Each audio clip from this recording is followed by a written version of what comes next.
সীমান্তে কাঁটাতার নির্মাণ এবং হত্যাকাণ্ড চালালে বন্ধুত্ব হয় না, ভারতকে উদ্দেশ্য করে এমন মন্তব্য করেছেন এনসিপির আহ্বায়ক নাহিদ ইসলাম। সীমান্ত রক্ষায় সরকার ব্যর্থ হলে দেশের জনগণই সেই দায়িত্ব কাঁধে তুলে নেবে বলে সতর্ক করেছেন তিনি। শাপলা হত্যাকাণ্ডে বিচারহীনতার একযুগ অনুষ্ঠানে বিরোধী দলীয় চিফ হুইপ এসব কথা বলেছেন।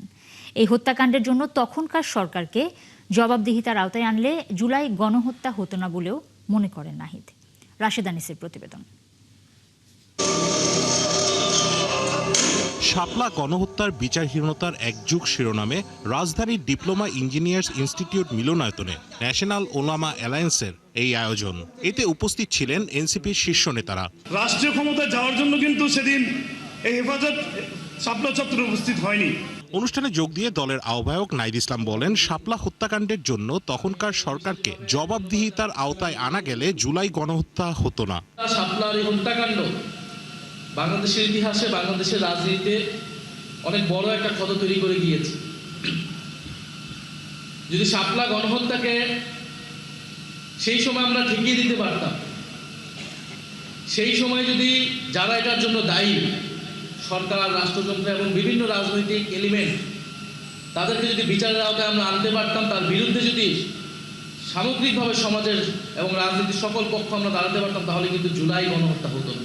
শাপলা হত্যাকাণ্ডের সময় বিএনপির ভূমিকা নিয়েও সন্দেহ প্রকাশ করেন নাহিদ। শহীদদের রাষ্ট্রীয় স্বীকৃতি দেবার দাবি জানান তিনি। সাথে ছিল বিএনপি, কিন্তু বিএনপির ভূমিকা আসলে কিরকম ছিল এটা আসলে এই সময়ে এসে এটা বিশ্লেষণের দাবি রাখে।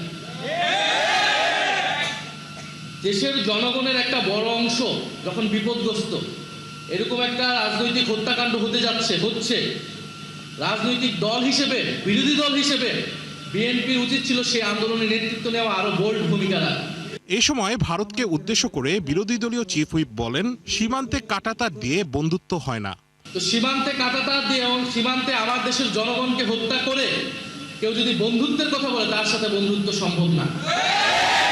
কাঁটাতার দিয়ে কারোর সাথে বন্ধুত্ব করা যায় না। এবং আমরা বিশ্বাস করি এই কাঁটাতার সেই দেশের জনগণই একদিন উপড়ে ফেলে বাংলাদেশের জনগণের সাথে বন্ধুত্ব করবে।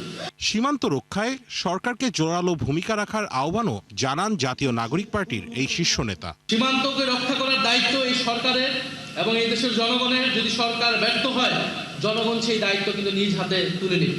রাশেদ আনিস, ৭১, ঢাকা।